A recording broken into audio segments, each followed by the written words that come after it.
Hello everyone, मैं अमित और आप देख रहे हैं अपना यूट्यूब चैनल अमित एजुकेशन। मेरे प्यारे साथियों, आप लोगों को क्लास 10th में एंट्री हो चुकी होगी, तो आपको एक अच्छे टीचर्स और मार्गदर्शक की बहुत ही ज़रूरत होने पड़ने वाली है। ठीक है, और एक ऑनलाइन प्लेटफॉर्म चाहिए जहां से आपकी तैयारी बहुत बेहतरीन तरीके से हो सके। उसके लिए आपको पूरी मेहनत से साल भर तैयारी करनी होगी और विश्वास रखिए, आपको एक अच्छा और सरल तरीके से कंटेंट दिया जाएगा। ठीक है, जिससे आपकी पढ़ाई आसान हो जाए। तो चलिए आज की इस प्यारी सी क्लास को शुरू करते हैं। इस बैच का नाम होगा टॉपर बैच। ठीक है, हम यूट्यूब पर आपको फ्री साइंस, मैथ और इंग्लिश को पढ़ाने वाले हैं। तो आप वीडियो में नए हैं तो आपको चैनल सब्सक्राइब करके वीडियो को शेयर करना है। ठीक है, क्या करना है, चैनल को सब्सक्राइब करके वीडियो को लाइक और शेयर करना है। ठीक है, आपका सब्सक्राइब मोटिवेट करता है कि नहीं आपके लिए, आप हमारे कंटेंट से प्रभावित हैं, आपको कंटेंट समझ में आ रही हैं। ठीक है, तो मोटिवेट होते हैं हम, नहीं आपके लिए अच्छे से अच्छा कंटेंट बनाया जाए। पहला चैप्टर है, तो चलिए शुरू करते हैं। पहला चैप्टर है वास्तविक संख्याएं। जिसे शुरू करने से पहले आपको कुछ चीजों के बारे में पता होना चाहिए। वास्तविक संख्याओं की, पहले संख्याओं के बेसिक के बारे में आपको पता होना चाहिए। ठीक है, वो कौन सी चीजें हैं, चलिए समझते हैं। बेसिक के बारे में पता होना चाहिए और वो कौन सी चीजें बेसिक है, तो चलिए समझते हैं। मेरे प्यारे साथियों, पहले आपको बेसिक चीजें पढ़नी होगी जिसकी मदद से आप इस पाठ को कंटिन्यू रख सकते हैं।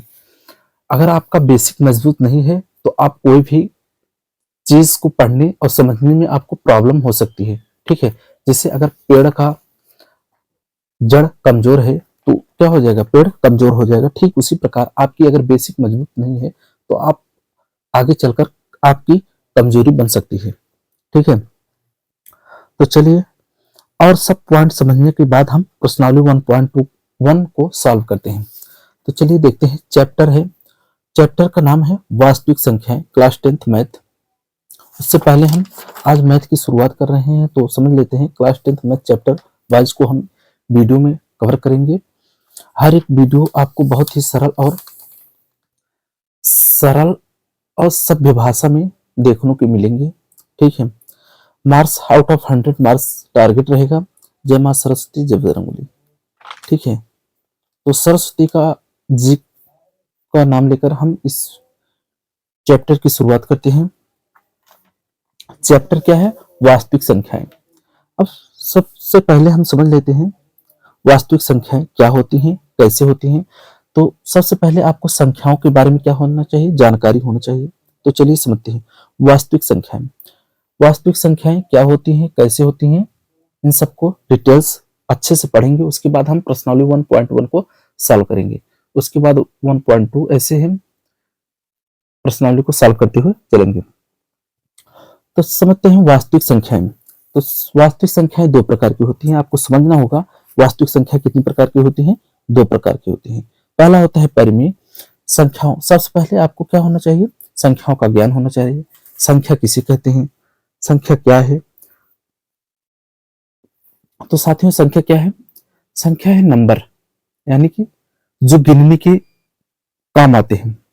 आप निगेटिव में वैल्यू गिनते हैं, पॉजिटिव में भी वैल्यू गिनते हैं और जीरो भी वैल्यू गिनते हैं, तो सब क्या कहलाएंगे, संख्या।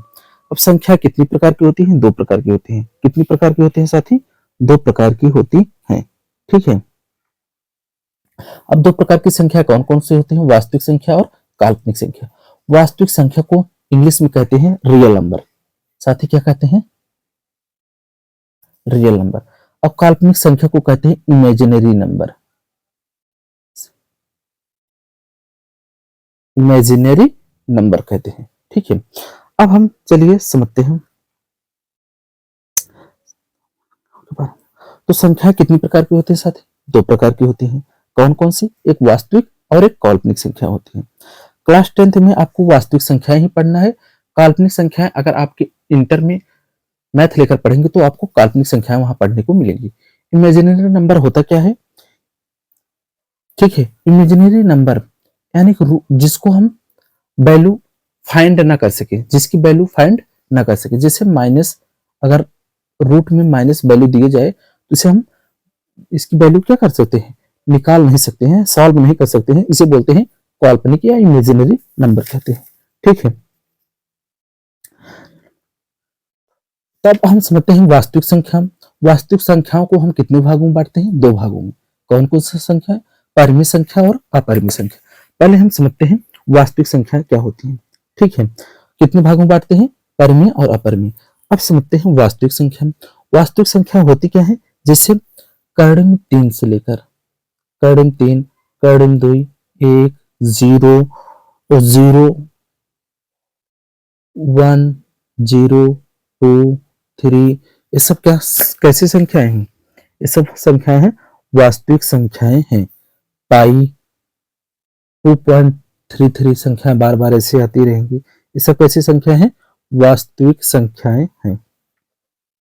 ठीक है साथी, उम्मीद करते हैं आपको समझ में आ गया होगा कि वास्तविक संख्या क्या होती है।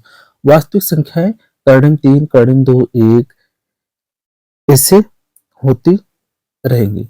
अब इमेजिनरी नंबर -√3, -√4, ये सब क्या कैसी संख्या है? इमेजिनरी नंबर हैं, यानी कि काल्पनिक संख्याएं हैं। ठीक है, अब हम समझते हैं वास्तविक संख्या को कितने भागों में बांटा गया है? दो भागों में। दो भाग कौन कौन से हैं? एक परिमेय संख्या है, एक अपरिमेय संख्या है।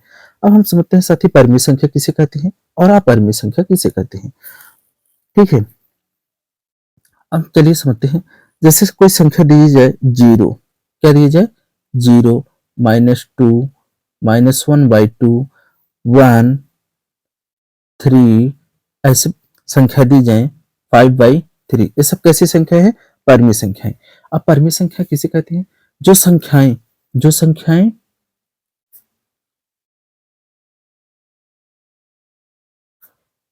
p/q के रूप में, किस रूप में है? p/q के रूप में लिखी जा सके या p/q के रूप में हो, और q का मान जहां q का मान क्या हो? 0 ना हो। q का मान क्या हो? 0 ना हो, उसे हम बोलते हैं परिमेय संख्या। ठीक है, तो चलिए देखते हैं। जैसे इसमें दो टाइप्स होते हैं परिमेय संख्या में, एक शांत होता है, एक अशांत होता है। अब चलिए हम समझते हैं शांत क्या होता है और अशांत क्या होता है। ठीक है, इसमें क्या होते हैं? दो टाइप। एक होता है 2.3, इसे बोलते हैं शांत। क्या बोलते हैं? शांत दशमलव। और एक इसका एक और रूप होता है, जैसे हो जाए 2.333 ऐसे ऐसे डॉट, इसे ऐसे भी लिख सकते हैं 2.3 के ऊपर बार लगा दें, इसे बोलते हैं अशांत। अब शांत क्या होता है? अशांत शांत होता है मतलब कुछ दशमलव के बाद संख्याएं विभाजित नहीं हो सकती हैं या शेषफल नहीं बचेगा। क्या होगा? शेषफल नहीं बचेगा। और अशांत क्या होती हैं? दशमलव के बाद संख्याएं बचेंगी और बार बार रिपीट होती रहेंगी। ठीक है, बार बार क्या होती रहेंगी? रिपीट होती रहेंगी, उसे बोलते हैं अशांत दशमलव। इसे अशांत बोलते हैं। क्या बोलते हैं साथी? अशांत बोलते हैं। ठीक है, अब हम अशांत क्या होता है? अशांत में होता है परिमेय और अपरिमेय। तो चलिए अब देखते हैं अपरिमेय संख्या किसे कहते हैं। अपरिमेय संख्या होता है कर्णिम 3। कर्णिम 3 क्या है? एक अपरिमेय संख्या, मतलब बार बार संख्या क्या हो? रिपीट होती रहेंगी, जिसका वैल्यू फाइंड ना किया जा सके, जिसका वैल्यू क्या हो? निर्धारित ना किया जा सके। कर्णिम 3, कर्णिम 2, पाई, इसे 2.333, ये हम अशांत को हम किस में रखते हैं? अपरिमेय संख्या में रखते हैं। किस में रखते हैं साथी? अपरिमेय संख्या में रखते हैं। और शांत को किस में रखते हैं? हम परिमेय संख्या में। किस में रखते हैं? परिमेय संख्या में। ठीक है, आई होप आपको यहाँ तक चीजें क्लियर हो चुकी होंगी। तो चलिए देखते हैं अब आगे क्या है। आगे है परिमेय संख्या। अब परिमेय संख्या, इसमें देखिए परिमेय संख्या। अब परिमेय संख्या को पढ़ेंगे हम। परिमेय संख्या होता क्या है? परिमेय संख्या, जो परिमेय संख्या है वो कई भागों में टूटती है। परिमेय संख्या क्या होती है? कई भागों में टूटती है। वो कौन से भाग हैं? पूर्ण संख्या, पूर्णांक संख्या और प्राकृतिक संख्या। क्या है? पूर्ण संख्या है, पूर्णांक संख्या है और प्राकृतिक संख्या है। अब पूर्ण संख्या किसे कहते हैं? पूर्ण को इसे बोलते हैं परिमेय संख्या, ठीक है। इसे बोलते हैं whole number, whole number, whole number. इसे बोलते हैं इंटीजर। क्या बोलते हैं? इंटीजर, इंग्लिश में इंटीजर। और इसे बोलते हैं नेचुरल नंबर।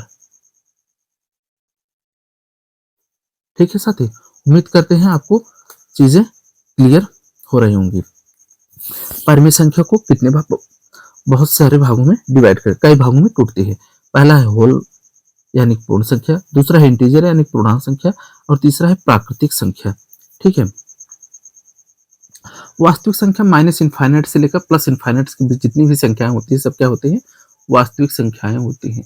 ठीक है। अब होल नंबर किसे कहते हैं? होल नंबर किसे कहते हैं? इन्हीं परिमेय संख्या, अभी हमने डिफाइन किया कि -1, -2, 0, 1, 2, 3, ये सब कैसी संख्या है? ये सब संख्याएं हैं परिमेय संख्या। 1/2, -1/3, ये सब कैसी संख्या है? परिमेय संख्या है। अब इन्हीं परिमेय संख्याओं में से हम क्या करते हैं? डिवाइड करके उनके अलग अलग नाम दे देते हैं। उनके क्या दे देते हैं? अलग अलग नाम दे देते हैं।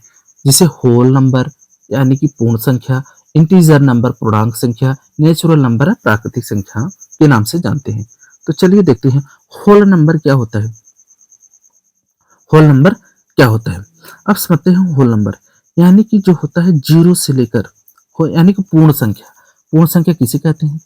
पूर्ण संख्या यानी कि जीरो से लेकर माइनस इनफाइनाइट तक जितनी भी वैल्यू है सब क्या है? पूर्ण संख्याएं हैं। जीरो से लेकर 1, 2, 3, 4, 5 कहां तक? इनफाइनाइट, इनफाइनाइट तक। ये सब कैसी संख्याएं हैं? होल नंबर यानी कि पूर्ण संख्याएं हैं। क्या है? पूर्ण संख्याएं हैं। अब हम समझते हैं इंटीजर किसे कहते हैं। इंटीजर यानी कि पूर्णांक। पूर्णांक में सब संख्याएं आ जाती हैं। पूर्णांक में क्या आ जाती है? सब संख्याएं, यानी कि माइनस इनफाइनाइट से लेकर प्लस इनफाइनाइट तक इसके बीच जितने भी वैल्यू हैं वो क्या कहलाते हैं? पूर्णांक संख्याएं कहलाती हैं। क्या कहलाती हैं? पूर्णांक संख्याएं कहलाती हैं। ऐसे लिख सकते हैं -3, -2, -1, 0, 1, 2, 3, 4, ये सब क्या है? ये सब पूर्णांक संख्याएं हैं। ठीक है। अब नेचुरल नंबर किसे कहते हैं? नेचुरल नंबर मतलब प्राकृतिक संख्या है। ऐसी संख्या क्या होती है? जो गिनने के काम आती है। जो क्या होती है साथी? गिनने के काम। 1, 2, 3, 4, 5, 6 ऐसे ऐसे कहां तक चलेंगे? इनफाइनाइट तक चलेंगे। कहां तक जाएंगे? इनफाइनाइट तक चलेंगे। ठीक है। इसी प्राकृतिक संख्या में हम जीरो को ऐड कर देते हैं। इसी प्राकृतिक संख्या में हम क्या करते थे? जीरो को ऐड कर देते हैं तो वह एक पूर्ण संख्या बन जाती है। कैसी संख्या बन जाती है? पूर्ण संख्या बन जाती है। और माइनस से अगर हम काउंटिंग या लिखना शुरू करते हैं, प्लस तक इनफाइनाइट तक लिखते हैं तो उसे हम बोलते हैं पूर्णांक संख्या। अब इसको पूर्णांक संख्याओं को हम क्या करते हैं? कई भागों में विभाजित करते हैं। अब माइनस वाले वैल्यू को क्या बोलते हैं? माइनस वाले वैल्यू को बोलते हैं ऋण पूर्णांक। क्या बोलते हैं? ऋण पूर्णांक। ठीक है। और पॉजिटिव वाले वैल्यू को बोलते हैं धन पूर्णांक। क्या बोलते हैं? धन पूर्णांक कहते हैं। ठीक है साथी, उम्मीद करते हैं आपको चीजें क्लियर हो रही होंगी। अब चलिए आगे देखते हैं आगे क्या है। साथी ये सब आपको पूरे चैप्टर में पढ़ना है और पूरे चैप्टर में आपको कहीं ना कहीं क्या होगा? कहीं ना कहीं आपको ये चीजें काम आएंगी। ठीक है। ओके, तो चलिए अब देखते हैं हर एक को क्या, हर एक के थियरी को समझते हुए चलते हैं। ठीक है। डेफिनेशन यानी कि परिभाषा को समझते हुए चलते हैं। अब समझते हैं प्राकृतिक संख्या किसे कहते हैं। ऐसी संख्या जो गिनने के काम आती है। क्या होती है साथी? जो गिनने के काम आती है उसे हम कहते हैं नेचुरल नंबर। ऐसी संख्या जो गिनने के काम आती है उसे हम कहते हैं नेचुरल नंबर। जैसे 1, 2, 3, 4, 5 से लेकर कहां तक? इनफाइनाइट तक। इसे हम बोलते हैं नेचुरल नंबर। ठीक है। अब हम पूर्ण संख्या किसे कहते हैं? अभी हम समझ चुके हैं। प्राकृतिक संख्या में अगर जीरो लगा देंगे, यहाँ पे बोल चुके हैं, अगर प्राकृतिक संख्या में जीरो लगा देंगे तो क्या हो जाएगी? पूर्ण संख्या हो जाएगी। ठीक है। जीरो से लेकर सभी प्राकृतिक संख्या पूर्ण संख्या कहलाती है, जैसे 0 1 2 3 4 5 इनफाइनाइट तक, इसे हम कहते हैं पूर्ण संख्या कहते हैं। ठीक है, अब हम पूर्णांक संख्या किसे कहते हैं? इस संख्या के अंतर्गत सभी पूर्ण संख्याएं और प्राकृतिक संख्याओं का ऋणात्मक मान भी आ जाता है। सभी पूर्ण संख्या और क्या होता है, प्राकृतिक संख्याओं का ऋणात्मक मान भी आ जाता है, यानी कि माइनस इनफाइनाइट से लेकर प्लस इनफाइनाइट तक जितनी वैल्यू होती है वो सब क्या कहलाती हैं? पूर्ण संख्याएं कहलाती हैं। ठीक है, उम्मीद करते हैं आपको चीजें क्लियर हो रही होंगी। ठीक है, तो चलिए देखते हैं आगे आपको और चैप्टर में क्या क्या पढ़ना है। चैप्टर में प्राकृतिक संख्याओं को कितने भागों में बांटा गया है, अभी हम कई भागों में प्राकृतिक संख्याएं टूटती हैं। अब प्राकृतिक संख्याओं के निम्न प्रकार होते हैं, वो कौन से प्रकार होते हैं? चलिए हम थियरी यानी कि डिफिनेशन यानी कि परिभाषा के माध्यम से चीजों को समझते हैं। यहाँ दिया है सम संख्या। सम संख्या किसे कहते हैं? ऐसी संख्या जो 2 से कट जाए। ऐसी संख्या क्या हो? जो 2 से कट जाए। तो चलिए देखते हैं 2 से कौन सी संख्या कटती है। यानी कि आप 2 का टेबल, यानी कि 2 2 2 से कट जाएगा, 4 6 8 10 12 16 ऐसे ऐसे कहाँ तक जाएंगी? इनफाइनाइट तक जाएंगी। कहाँ तक जाएंगी? इनफाइनाइट तक जाएगी। ऐसी संख्याएं जो 2 से कट जाएंगी उसे क्या कहेंगे? सम संख्याएं कहेंगे। विषम संख्याएं, अब हम समझते हैं विषम संख्या। विषम संख्या किसे कहते हैं? ऐसी संख्या जो 2 से न कटे, जो 2 से न कटे। अगर हम लिख दें 2, ये विषम संख्या होगी? नहीं। क्यों नहीं होगी? क्योंकि 2 2 से कट जाएगी। अभी हम परिभाषा में पढ़ रहे हैं ऐसी संख्या जो 2 से ना कटे, तो 2 से कट रही है तो विषम संख्या नहीं होगी। तो ये क्या हो जाएगी? 3 हो जाएगी और 5 हो जाएगी और 7 हो जाएगी, 9 हो जाएगी, 11 हो जाएगी, 13 हो जाएगी। ऐसे ऐसे कहाँ तक जाएगी? इनफाइनाइट तक जाएगी। कहाँ तक जाएगी? इनफाइनाइट तक जाएगी, जिसे हम विषम संख्या कहते हैं। अब समझते हैं भाज्य संख्या। भाज्य संख्या को हम कहते हैं डिवीजन नंबर। डिवीजन नंबर यानी कि भाज्य, डिविजिबल नंबर, ऑड नंबर। इसे बोलते हैं इवन नंबर इंग्लिश में, इसे बोलते हैं ऑड नंबर, डिविजिबल नंबर। ऐसी संख्याएं जो किसी न किसी संख्या से कट जाए, जो किसी न किसी संख्या से क्या हो? कट जाए, उसे कहते हैं भाज्य संख्याएं। ऐसी संख्याएं जो किसी न किसी संख्या से क्या हो? कट जाए। जैसे अगर हम 2 लिख दें, कट जाएगा कि नहीं? 2 कट जाएगा। 4 लिख दें तब कट जाएगा। तो ये तो भाज्य संख्या है। भाज्य संख्या है 2 4 6 लिख दें तो 8 लिख दें, 9 लिख दें, और तो भाज्य संख्या नहीं होगी। 4 लिख दें, 6 लिख दें, 8 लिख दें, 9 लिख दें, 10 लिख दें, 12 लिख दें, और 14 15 16 18 20 21 ऐसे ऐसे कहाँ तक जाएंगी? इनफाइनाइट तक जाएंगी। ऐसी संख्याएं जो किसी न किसी संख्या से कट जाएं। अगर 2 लिखेंगे तो केवल 2 से कटेगी, खुद के अलावा किसी न किसी संख्या से कटनी चाहिए, उसे हम क्या कहते हैं? भाज्य संख्या कहते हैं। ठीक है, अब समझते हैं हम अभाज्य संख्या किसे कहते हैं। अभाज्य संख्या इसे बोलते हैं प्राइम नंबर। इंग्लिश में क्या कहते हैं? इंग्लिश में बोलते हैं प्राइम नंबर। प्राइम नंबर ऐसी संख्याएं जो एक अथवा खुद के अलावा किसी संख्या से विभाजित न हो। सर समझ में नहीं आया? जो खुद के अलावा और एक के अलावा किसी से कटे ना, किसी से ना कटे, उसे हम कहते हैं अभाज्य संख्या। तो अगर बोल दिए जाए, जैसे 2 बोल दिए जाए, 3 बोल दिए जाए, 5 बोल दिए जाए, 7 बोल दिए जाए, 11 बोल दिए जाए, 13 बोल दिए जाए, 17 बोल दिए जाए, 19 बोल दिए जाए, 23 बोल दिए जाए, 29 बोल दिए जाए, 31 बोल दिए जाए, ऐसे ऐसे इनफाइनाइट तक जाएंगे। अगर हम आपसे पूछें, इसमें एक क्वेश्चन बहुत ही इंपॉर्टेंट है जिसपे हम टिक मार रहे हैं, गोला कर रहे हैं।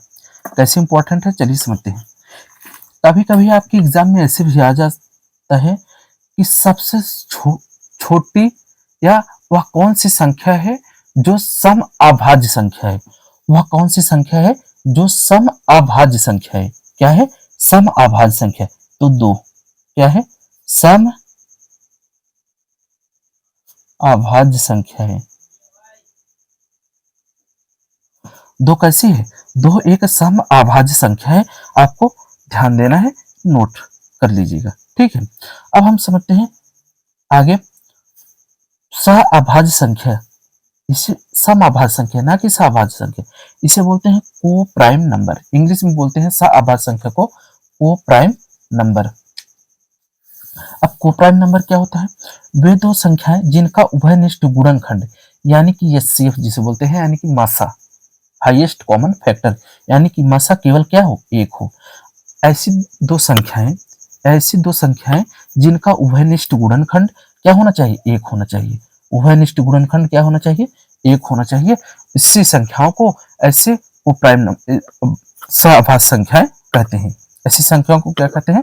सअभाज्य संख्याएं कहते हैं। तो चलिए देखते हैं, आपकी एग्जाम के लिए इंपॉर्टेंट है। आपको ऑप्शनल में ऐसे डायरेक्ट क्वेश्चन पूछ लेगा कि वो प्राइम नंबर संख्या कौन सी है। 4 ऑप्शन दिए रहेंगे, आपको उसमें से छाट कर आपको आंसर लिखना पड़ेगा, ठीक है। तो इसके लिए आपको क्या होना चाहिए? सअभाज्य संख्या के बारे में पता होना चाहिए। तो चलिए देखते हैं, जैसे 12 और 35। अब इसका हम देखते हैं, 12 का फैक्टर करेंगे तो कितना होगा? 4 इंटू 3। 35 का फैक्टर करेंगे तो 7 इंटू 5, ठीक है। अब देखिए, इसमें कोई भी उभयनिष्ठ नहीं है, यानी कि कॉमन नहीं है। क्या है? कॉमन नहीं है। क्या होना चाहिए? अगर कॉमन नहीं है तो उनका क्या होगा? एचसीएफ जो होगा उसका क्या होगा? एक होगा। एचसीएफ कितना हो जाएगा? एक।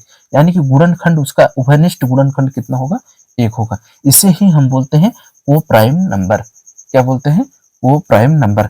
जनरली जो को प्राइम नंबर होते हैं वो एक ऑड और एक इवन के रूप में होते हैं, ठीक है। जनरली होते हैं, ऐसा नहीं कि हमेशा होते हैं, जनरली होते हैं। तो चलिए, हमने कुछ क्वेश्चंस को रखा है ताकि आपको वो प्राइम नंबर्स समझ में आ सके। इनमें से कौन सी संख्या सअभाज्य संख्या है? क्वेश्चन प्रैक्टिस के लिए मैंने रख दिए हैं। 12, 20, 10, 32, 16, 18 और 24 और 35 दो संख्या दी हुई हैं। आप लोग बताएंगे कि इनमें से कौन सी संख्या सअभाज्य संख्या है, यानी कि को प्राइम नंबर है। अब हम 12 का फैक्टर करेंगे और 20 का भी फैक्टर करेंगे। 12 को तोड़ेंगे 4 इंटू 3 में, 20 को तोड़ेंगे 4 इंटू 5 में। देखिए, इनमें उभयनिष्ठ गुणनखंड कितना आ रहा है? 4 आ रहा है। अभी हम को प्राइम नंबर के लिए पढ़े हैं कि उभयनिष्ठ गुणनखंड कितना होना चाहिए? एक होना चाहिए। उभयनिष्ठ गुणनखंड कितना होना चाहिए? एक। यानी कि ये को प्राइम नंबर नहीं होगा। अब हम देखते हैं नेक्स्ट, 16 और 18। इसे बोल सकते हैं 4 इंटू 4, इसे बोलते हैं 9 इंटू 2। अब 4 को लिख सकते हैं 2 इंटू 2, और यहाँ 2 है, यहाँ 2 है। इसका भी उभयनिष्ठ गुणनखंड कितना आ रहा है? 2 आ रहा है। कितना आ रहा है? 2। अभी हम पढ़े हैं को प्राइम नंबर के लिए उभयनिष्ठ गुणनखंड कितना आना चाहिए? 1 आना चाहिए। यानी कि ऑप्शन नंबर बी क्या हो जाएगा? गलत हो जाएगा। अब देखते हैं क्वेश्चन नेक्स्ट क्या है।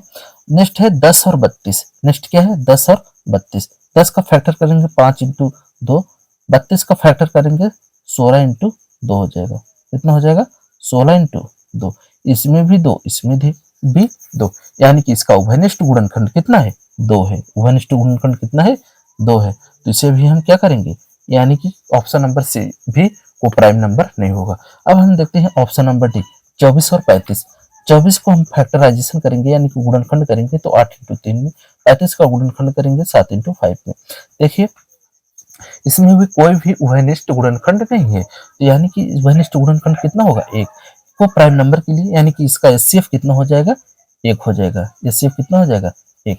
को प्राइम नंबर के लिए हमें पढ़ा है, यानी कि हाईएस्ट कॉमन फैक्टर कितना होना चाहिए, यानी कि मासा कितना होना चाहिए? 1 होना चाहिए। यानी कि ऑप्शन नंबर क्या हो जाएगा? डी इज द राइट हो जाएगा। ऑप्शन नंबर क्या हो जाएगा? डी इज द राइट हो जाएगा, ठीक है। तो चलिए देखते हैं next question. Next question number 2 क्या है? क्वेश्चन नंबर 2 है, कौन सी सअभाज्य नहीं है? इसमें तो है पूछा था, अब इसमें नहीं है, आपको ध्यान देना है। नहीं है, ठीक है। अब हम देखते हैं 6 और 9 को। 6 और 9 को गुणनखंड करेंगे। पहले ऑप्शन नंबर ए देखते हैं, 5, 12, यानी कि क्या हो जाएगा? एक सअभाज्य संख्या है। क्या है? सअभाज्य संख्या है। ये क्या है? वो प्राइम नंबर है, यानी कि 5 गुणे 1 और 12 गुणे 1 को प्राइम नंबर है। इसका भी उभयनिष्ठ गुणनखंड कितना है? 1 है। 6 को तोड़ेंगे 3 गुणे 2, 19 को तोड़ेंगे तो 19 गुणे 1 हो जाएगा। इसका भी क्या हो जाएगा? वो प्राइम नंबर 1 हो जाएगा, यानी कि सअभाज्य गुणनखंड कितना होगा? 1 होगा। 10 और 18 को देखते हैं। इस 10 और 18 को तोड़ेंगे तो कितना हो जाएगा? 5 गुणे 2 और इसे तोड़ेंगे 9 गुणे 2, यानी कि ऑप्शन नंबर क्या हो जाएगा? बी। नहीं है पूछा है, यानी कि है, ये तो को प्राइम नंबर है ना, ये तो को प्राइम नंबर नहीं है। ये क्या है, वो प्राइम नंबर नहीं है, सअभाज्य गुण क्या है, नहीं है। ठीक है, ठीक है। उम्मीद करते हैं आपको चीजें समझ में आ गई होंगी। तो चलिए देखते हैं, अब हम प्रश्नावली को सॉल्व करते हैं। प्रश्नावली है 1.1। क्वेश्चन नंबर 1 क्या है, निम्नलिखित संख्याओं को अभाज्य गुणनखंडों के गुणनफल के रूप में व्यक्त कीजिए। अब हम समझते हैं पहले अभाज्य गुण किसे कहते हैं। अभाज्य संख्या ऐसी संख्याएं क्या हो, ऐसी संख्या जो किसी न किसी, जो एक अथवा खुद के अलावा किसी संख्या से न कटे, उसे हम क्या बोलते हैं, अभाज्य संख्या। यानी कि उनका फैक्टर नहीं होना चाहिए, दोबारा उनका गुणनखंड हम नहीं कर सकते हैं। ठीक है, तो उन्हें क्या कहते हैं, अभाज्य गुणनखंड कहते हैं। अब हम देखते हैं 140 क्या है, 140। पहले हम ट्रिक से क्वेश्चन को सॉल्व करेंगे। अब 140 को अगर बोल दिया जाए कि आप अभाज्य गुणनखंड करिए, तो आप कैसे करेंगे, इसमें 10 है, 140 में कितना है, 10। इसे हम ऐसे भी लिख सकते हैं 14 गुणे 10, 14 गुणे 10। अगर 10 आ गया है तो उसे हम लिखेंगे 2 गुणे 5, 14 को लिखेंगे 2 गुणे 7। इसका अभाज्य गुणनखंड हो जाएगा 2 गुणे 2 गुणे 5 और गुणे 7। ठीक है, ये ट्रिक है। अगर एक जीरो है तो उसके लिए हम लिखेंगे 2 गुणे 5, 2 जीरो है तो लिखेंगे 2 बार 2 और 2 बार 5। ठीक है, और 3 जीरो है तब क्या करेंगे साथी, तो 3 बार 2 और 3 बार 5 लिखेंगे।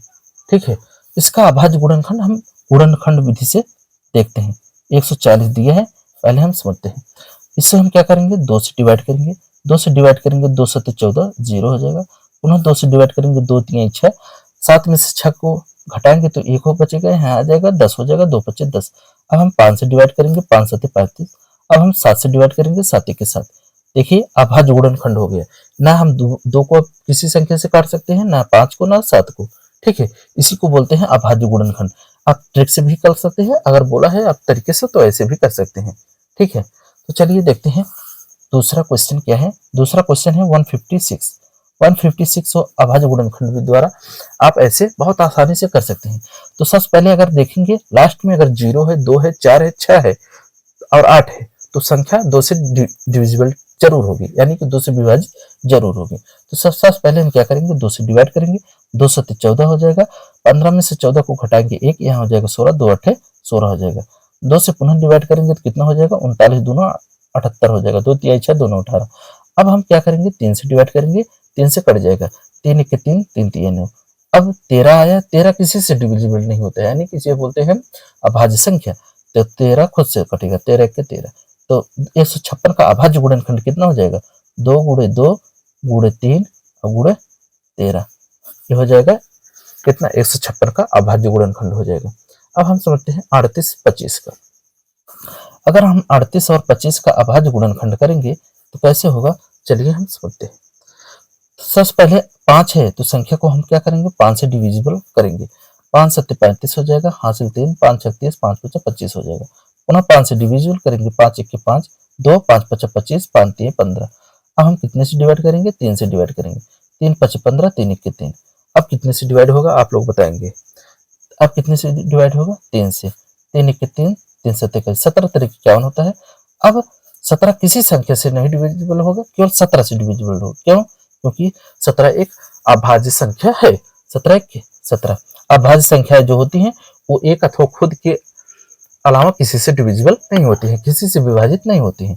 तो 38 25 का क्या हो जाएगा, फैक्टराइजेशन। 2 बार 3 है तो छोटी संख्या को लिखेंगे 3 गुणे 3, उसके बाद 2 बार 5 है, 2 बार 5 लिखेंगे, उसके बाद 17 है, 17 को लिख देंगे। यही हो जाएगा 38 25 का अभाज्य गुणनखंड।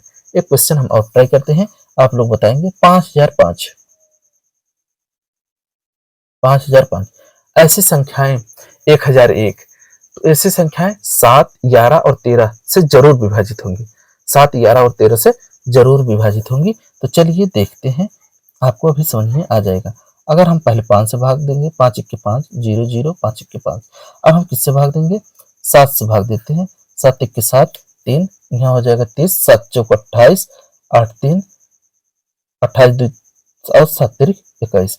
अब कितने से डिवाइड होगा, 11 से डिवाइड करेंगे, 11 1 11 और 11 33, 11 3 33। अब कितने से डिवाइड होगा, 13 से डिवाइड होगा, 13 1 13। इसका फैक्टराइजेशन कितना हुआ, 5 हुआ, 7 हुआ, 11 हुआ और 13 हुआ। यानी कि 5005 का गुणनखंड, अभाज्य गुणनखंड कितना होगा, 5, 7, 11 और 13 इसके फैक्टर होंगे, गुणनखंड होंगे। ठीक है। अगर आपको कहीं भी संख्याएं 5005, 1001, 3003 इस फॉर्मेट में दिख जाए तो संख्याएं आपको ध्यान देना है, वो संख्याएं 1001, 3003, 4004 ऐसे फॉर्मेट में अगर आपको संख्या दिख जाए तो वो संख्या हमेशा 7 से विभाजित होंगी, 11 से विभाजित होंगी और 13 से विभाजित होंगी। ठीक है, आपको ध्यान देना है। वो संख्या हमेशा किससे विभाजित होंगी, 7 से विभाजित होंगी, 11 से विभाजित होंगी और 13 से विभाजित होंगी। ठीक है। अब एक संख्या और है 182। 182 को भी हम अभाज्य गुणनखंड करते हैं। चलिए देखते हैं अब संख्या क्या है 182। अगर इसका फैक्टर यानी कि गुणनखंड करेंगे तो क्या करेंगे, सबसे पहले अगर हमने अभी देखा है, अगर संख्या के अंत में 2 है, 0 है, 4 है, 6 है, 8 है तो हम संख्या को किससे डिवाइड करेंगे, पहले 2 से। इससे पहले हम 2 से डिवाइड करेंगे, 2 9 18, 2 1 2, 91 आ गया। 91 अब किससे डिवाइड होगा आप लोग बताएंगे, 91 किससे डिवाइड होगा आप लोग बताएंगे, किससे डिवाइड होगा। तो हम क्या डिवाइड करेंगे, 3 से डिवाइड करेंगे, 3 3 नहीं डिवाइड होगा। उसके बाद हम 7 से डिवाइड करेंगे, 7 1 के 7, 7 13 के 21 और 13 से डिवाइड करेंगे, 13 1 के 13। तो इसका फैक्टर यानी कि अभाज्य गुणनखंड क्या हो जाएगा, 2 गुणे 7 गुणे 13, 2 गुणे 7 गुणे 13 हो जाएगा। ठीक है। साथ ही यदि आप वीडियो में नए हैं तो आप चैनल को सब्सक्राइब करके, वीडियो को लाइक करके और एक प्यारा सा कमेंट करके अपने दोस्तों के पास वीडियो को शेयर जरूर करें। ठीक है। आप वीडियो में शुरू से बने रहिए, आपको चीजें सीखने को जरूर मिलेगी, ऐसा मुझे पूर्ण विश्वास है, क्योंकि मैंने पूरी मेहनत और पूरे कॉन्फिडेंस से इस वीडियो को बनाने और चीजों को समझाने की कोशिश की है। ठीक है। उम्मीद करते हैं आपको गुणनखंड बहुत आसानी से समझ में आ गया होगा। ठीक है। क्वेश्चंस थे, कुछ क्वेश्चंस थे, सब क्वेश्चंस को मैंने गुणनखंड के रूप में बता दिए हैं, तरीके से भी बता दिए हैं और क्वेश्चंस को कैसे सॉल्व करना है एग्जाम में वैसे भी बता दिए हैं। चलिए देखते हैं क्वेश्चन नंबर 2 क्या है। क्वेश्चन नंबर 2 है, अभाज्य गुणनखंडों विधि द्वारा निम्नलिखित पूर्णांकों को एलसीएम और एचसीएफ ज्ञात कीजिए। बहुत ही सिंपल क्वेश्चन है। पहले अभाज्य गुणनखंड, अभाज्य गुणनखंड 12 हो गया, 15 हो गया और 21 हो गया। पहले हम इसको एक क्या करेंगे, सिंपल मेथड से समझेंगे, उसके बाद एक ट्रिक से समझने की कोशिश करेंगे। ठीक है। उम्मीद करते हैं आपको बहुत अच्छे से क्लियर हो जाएगा। 12 का अगर गुणनखंड करेंगे, 2 दूना 4, 4 3 12 होता है। 15 को फैक्टर करेंगे, 3 5 15 होगा। 21 का फैक्टर करेंगे, 3 7 21 हो जाएगा। कितना हो जाएगा, 3 7 21। अब पूछा है एचसीएफ। एचसीएफ क्या होता है, हाईएस्ट कॉमन फैक्टर होता है। क्या होता है साथी, हाईएस्ट कॉमन फैक्टर, यानी कि एचसीएफ क्या होता है, highest common factor. Highest common factor ऐसी संख्या है जो तीनों में उभयनिष्ठ हो। तीनों में उभयनिष्ठ क्या है, 3 है। तो इसका एचसीएफ कितना हो जाएगा, 3 हो जाएगा। एचसीएफ कितना हो जाएगा, 3। अब एलसीएम निकालने के लिए हम क्या करेंगे, जो संख्याएं सबसे ज्यादा बार रिपीट हुई हैं पहले लिखेंगे, 2 बार संख्याएं आए हैं तो 2 लिखेंगे, उसके बाद 3 एक आया है 3 लिखेंगे, 5 लिखेंगे और 7 लिखेंगे। गुणा कर देंगे, 2 2 दूना 4 और 4 5 20 और 7 3 21। 20 को 21 में गुणा करेंगे तो कितना हो जाएगा, 400, 20 दूना 42, 420। एलसीएम कितना निकल के आया, 420। गुणनखंड विधि द्वारा यही इसका क्या हो जाएगा, एचसीएफ और एलसीएम हो जाएगा। चलिए हम एक और ट्रिक से समझते हैं कैसे करें। अगर 12 दिए है, 15 दिए है, 21 दिए है, इसका क्या निकालना है, एचसीएफ और एलसीएम। देखेंगे सबसे पहले हम संख्या को किससे डिवाइड करेंगे, 2 से डिवाइड करेंगे। 2 6 12, 15 नहीं डिवाइड होगा और 21 नहीं डिवाइड होगा तो ऐसे लिखेंगे। पुनः 2 से डिवाइड करेंगे तो क्या हो जाएगा, 2 3 6, 2 5 15 और 21 नहीं डिवाइड होगा। तो ऐसी संख्या जो तीनों को डिविजिबल करे या काटे, तो हम अब इसे क्या करते हैं, 3 से डिवाइड करते हैं। 3 1 के 3, 3 5 15, 3 7 21। तो संख्या जो 3 है, संख्या 3 है वो 12 को भी काट रही है, 15 को भी काट रही है और 21 को भी काट रही है। तो इसका एचसीएफ कितना हो जाएगा, 3 हो जाएगा। इसका एचसीएफ कितना हो जाएगा, एचसीएफ हो जाएगा 3। अब एलसीएम निकालने के लिए हम पुनः गुणनखंड करेंगे, 1 1 और 7। अब 7 से काटेंगे कितना हो जाएगा, 1 1 और 1 हो जाएगा। ठीक है। अब इसका हम फैक्टर यानी कि मल्टीपल करेंगे। अगर मल्टीपल करेंगे, मल्टीपल कितना, 2 गुणे 2 गुणे 3 गुणे 5 गुणे 7, इनका मल्टीपल करेंगे तो वही आएगा आंसर। कितना आएगा, 420 आएगा। यही है अभाज्य गुणनखंड विधि द्वारा किसी भी संख्या का आप एचसीएफ और एलसीएम आसानी से निकाल सकते हैं। चलिए देखते हैं क्वेश्चन नंबर 2 क्या है। क्वेश्चन नंबर है 8, 9 और 25 का अभाज्य गुणनखंड विधि द्वारा क्या निकालना है, एचसीएफ और एलसीएम। तो हम क्या करेंगे, पहले अभाज्य गुणनखंड करेंगे। 8 का अभाज्य गुणनखंड करेंगे, 2 चौक 8 हो जाएगा, 2 दूना 4 हो जाएगा और 2 एक के 2 हो जाएगा। 9 का करेंगे कितना हो जाएगा, 3 3 9 हो जाएगा और 3 एक के 3 हो जाएगा। अब इसके बाद किसका करेंगे, 25 का करेंगे। 25 का करेंगे, 5 50 25 और 5 एक के 5 हो जाएगा। ये सीएफ के लिए कम से कम संख्या जो तीनों में उपलब्ध हो, कम से कम संख्या जो तीनों में उपलब्ध हो, बड़ी से बड़ी संख्या जो तीनों में क्या हो, उपलब्ध हो, बड़ी से बड़ी संख्या जो तीनों में उपलब्ध हो। इसमें 2 है, इसमें 2 नहीं है, इसमें भी नहीं है, इसमें 3 है, इसमें 3 नहीं, इसमें 3 नहीं, यानी कि इसका एचसीएफ कितना हो जाएगा, एचसीएफ हो जाएगा 1। एचसीएफ क्यों हुआ 1, इसका कितना हो जाएगा, एचसीएफ 1 हो जाएगा। अब एलसीएम निकालने के लिए हम क्या करेंगे, 2 3 बार आया है, 2 को 3 बार लिखेंगे, 3 2 बार आया है, 3 को 2 बार लिखेंगे, 5 2 बार आया है, 5 को 2 बार लिखेंगे। इन सबका मल्टीपल करेंगे, जो आंसर आएगा वही उसका क्या हो जाएगा, एलसीएम हो जाएगा। 2 दूना 4 दूनी 8 और 25 अट्ठे कितना हो जाए, 25 अट्ठे 8 पंचे 40, 8 दूनी 16 4 20, 25 अट्ठे 200 होगा और उसमें 9 का गुणा करेंगे तो हो जाएगा 1800। इसका क्या हो जाएगा, आंसर हो जाएगा। अब 18 से भाग दीजिए, 8 दूनी 16, 2 8 दूनी 16, 8 पंचे 40, अब 9 दूनी 18 और 25 अट्ठे 25 से भाग देंगे कितना हो जाएगा, कट जाएगा। ठीक है, 1800 संख्या ऐसी संख्या है जो 8 से भी डिविजिबल हो जाएगी, 9 से भी डिविजिबल हो जाएगी और 25 से भी डिविजिबल हो जाएगी। तो यानी कि 8 9 और 25 का एलसीएम कितना हो जाएगा, 1800, उसका एचसीएफ कितना हो जाएगा, 1 हो जाएगा। ठीक है, एचसीएफ मतलब हाईएस्ट कॉमन फैक्टर, बड़ी से बड़ी संख्या जो तीनों में उपलब्ध हो। इन तीनों में उपलब्ध बड़ी से बड़ी संख्या क्या है, 1 है, इससे बड़ी संख्या कोई नहीं है। और एलसीएम मतलब छोटी से छोटी संख्या जो तीनों संख्याओं से क्या हो, डिविजिबल हो या कट जाए, विभाजित हो जाए। इससे छोटी संख्या कोई नहीं है जो क्या करे, 8 9 और 25 से विभाजित हो सके। तो इसका एलसीएम कितना हो जाएगा, 1800। एलसीएम मतलब होता है लसा और एचसीएफ मतलब होता है मसा। ठीक है, उम्मीद करते हैं साथियों आपको हर एक टॉपिक, हर एक डिफिनेशन बहुत अच्छे से समझ में आया होगा। साथ ही जब वीडियो में नए हैं तो आप क्या करेंगे, वीडियो को लाइक करके, चैनल को सब्सक्राइब करके अपने दोस्तों के पास शेयर जरूर करें। आप एक बार हमसे जुड़िए, आपको चीजें क्लियर बहुत अच्छे से हो जाएंगी। ठीक है, मिलेंगे अगली वीडियो में। जय हिंद, जय भारत।